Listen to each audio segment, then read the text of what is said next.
Welcome to Volume 9 of The Wade Forward. It's very rare that I record two videos in 1 week, but I wanted to get this one out because there's something I need your help on. I'd really like your help getting something into the news cycle today that is not being covered and that should be. And so I'm going to ask at the end for you all to share this video, particularly if you have anybody in the press or the news media, because they should be covering this story, or at least this aspect of this story, and it's really important. So this is, of course, the Ground Hog Day story. And I'm going to, if you don't remember the Ground Hog Day blizzards of 2011 and 2020 or in 2021, this is what we need to remind people of, because they demonstrate not only the hypocrisy and the cruelty of Republicans and the fact that Democrats are for good government and for caring for people, they demonstrate that they're complete hypocrites, the Republicans, and that we have better policies, particularly apropos of what's going on here in California. So those of you who've been watching me regularly know I live in Southern California. I live in Seal Beach, just across the county line between dividing LA and Orange County, and I'm on the Orange County side. But you know, my ex-wife and my daughter live up in Culver City, and I have a number of friends up in Topanga Canyon and in Malibu and Pacific Palisades, many of whom have lost their homes. I've had friends in Altadena that I've asked you to help with. This has been really devastating out here in California. And while I count myself very lucky that, you know, it hasn't affected me very much, it's been really hard for a lot of people. And that's what makes it doubly horrible, that Donald Trump is, you know, continuing his tactics of always lying, flooding the zone with lies, using those lies to just create political havoc and propaganda and to hurt people. And, you know, it's the Goebbels-esque big lie, the de grosse Lüge.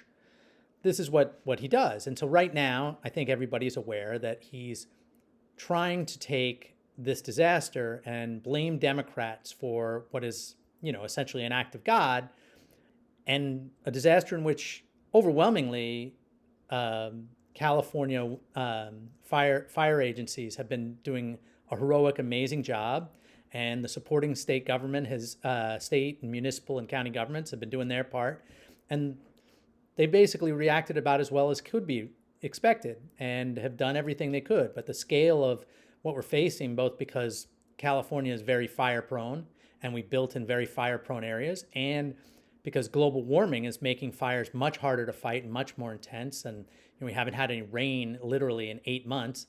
So, you know, and previous to that, we'd had a big year. I'm not even going to get into it. You know, if you want to see how debunked all these Trump lies are, go look at Volume 7, where I talked about all the bullshit and debunked all the lies about DEI, and it's all complete craven lies made out of whole cloth. What I'm referring to is the Ground Hog Day blizzards of 2011 and 2021, and what they reveal about the decency and good management and policy of Democrats in crises, and the terrible mismanagement of crises that caused literally deaths on the part of especially Texas Republicans. And this is really important, and I sort of hate to call people out on this, but it needs to be called out because we have a president of the United States and a Trump-Republican Party that are trying to exploit and lie about a wildfire here in Southern California, where I live, and many of you know, while I count myself lucky as not having been personally affected, I know many people who live up in Topanga and in Malibu and Pacific Palisades and Altadena, all of whom have lost homes. And I've asked some of you to help donate and help with at least one particular family I know that's been really, really hurt. But so, you know, we feel this. And what's more, then we feel it when Trump comes in and lies and tries to score political points, you know, with his Goebbels-esque de grosse Lüge, you know, his big lie tactics to try and exploit this, when it's exactly the opposite. So that's why I want you to make sure that people are getting into the public discourse in the mainstream how, once again, Republicans are projecting onto Democrats falsely the things that they're guilty of. And the story you need to promote is Republican failures that are seen in the 2011 and Ground Hog Day Blizzard and the 2021 Ground Hog Day Blizzards. So without further ado, let me just explain the background. So in 2011, President Obama is president, and there's a major nor'easter that affects much of the South, including Texas. It's not the hardest hit, but Texas is pretty effectively affected. And 38 people die as a result of this blizzard. Most of them dying of exposure because of power outages, because this nor'easter in the South knocked out so much of the so many parts of the power grids in the South. And Democrats controlled both houses of Congress and the president, and they rushed aid to the affected areas and to the states most hardest hit that had declared disasters. And Democrats didn't try and score any political points out of this. They didn't care that it was affecting red states or blue states. They just did what's right, which is, the federal government is there to help states recover from natural disasters. We've always done it, and we continue to do it. And we do it well. And so that's exactly what happened in 2011. And there was no attempt to exploit this. But at the end, there was a recap. Sober bureaucrats tried to figure out what happened and, were there mistakes and could we do things better? And the principal finding came 6 months later in, again, nothing dramatic, but a clear report from the Federal Energy Regulatory Commission.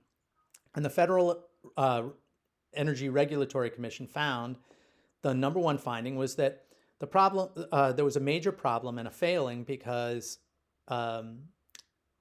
many of the southern states were not winterizing and preparing for winter storms. They were saving a few bucks. And what it meant was when you do inevitably have some storms that really affected the region, winter storms, lots of their equipment went offline and sometimes took weeks to get back up. And this was a major cause of pain and including deaths in the South. So they recommended greater regulation on the parts of states in the energy grids they controlled, and greater regulation to the parts of the grid that are directly connected to federally regulated electrical grids. Texas, on the other hand, decided to go a different way. Its fossil fuel loving legislature that's effectively owned by the oil and gas industries, they decided they didn't really want to be connected to the federal grid at all because those pesky regulations might force some of these oil and gas or electrical companies to actually spend some money to winterize, and they didn't want to do that. So Texas went it alone. And Ground Hog Day, right?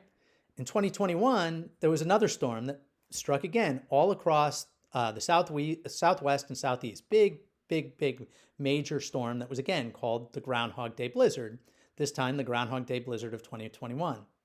Well, the overwhelming majority of states in the South fared fairly well. They had some inconvenient power outages, but they were able to come back online for the most part. And that was because they had followed the report issued in August 2011 and its findings that, they needed to implement regulations and procedures so that power companies prepared every winter, even in the South, for major winter storms.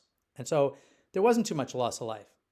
But Texas, with its go it alone, we don't like regulation, don't tell us what to do, Republican-led state, they had major problems. 248 people at a minimum, some say as high as 700 people, died in Texas. Most of them dying of exposure because they didn't have, they relied on electrical heat and they didn't have electrical power in many cases for weeks. And they didn't have electrical power because Texas's electrical grid was barely connected to any national grid whatsoever because they didn't want to be connected to the feds, because they wanted their own grid, and because they had refused year after year to really regulate and insist that power companies prepare for winter storms. So that's a direct result of Republican policies.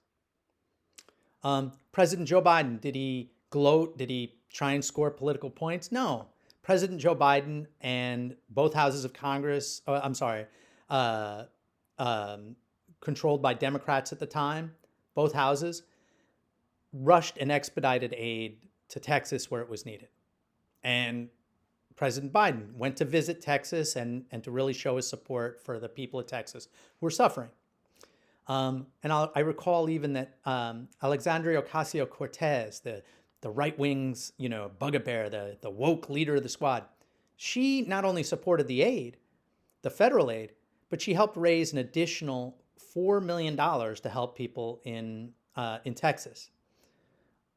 Okay, so think about the hypocrisy of that, and why is that not being covered? Here we have wildfires that, Californians have done a great job of sort of regulating and trying to prevent wildfires, but we have a problem of being a fire-prone area in an age of global warming. And yet Republicans lie and say, oh, DEI caused this, and just bullshit. Yet nobody's talking about the fact that Republicans, again and again, 2 Groundhog Days. Groundhog Day, right, people? 2011, 2021. Let's make sure that gets in the news. So please, share this video with anybody you know, particularly those that might be able to have connections to the press, people who are reporters, assignment editors, policy people. I'm going to be sharing it with some of my people who are environmentalists, who have good lists for getting out press releases. Let's make sure that the news media, that the mainstream media can't ignore this. Thanks very much, folks. Oh, and one other thing, I'm getting ready to go out and do some exercise. A friend of mine just recently shared an article that I'll put in the chat. And it's about how, especially LGBTQ people and people of color, most of us have had some degree of traumatic experiences, and many of us suffer from PTSD. I know I suffered from PTSD long before I ever came out and transitioned, and it's certainly the abuse I've gotten since I transitioned certainly hasn't helped. But the point of this article was to say, Republicans, and the right wing, they know what they do when they sort of troll and attack us. They know that they may not think of it in clinical terms about what it does to our PTSD, but they love to say owning the libs and to get us all angry.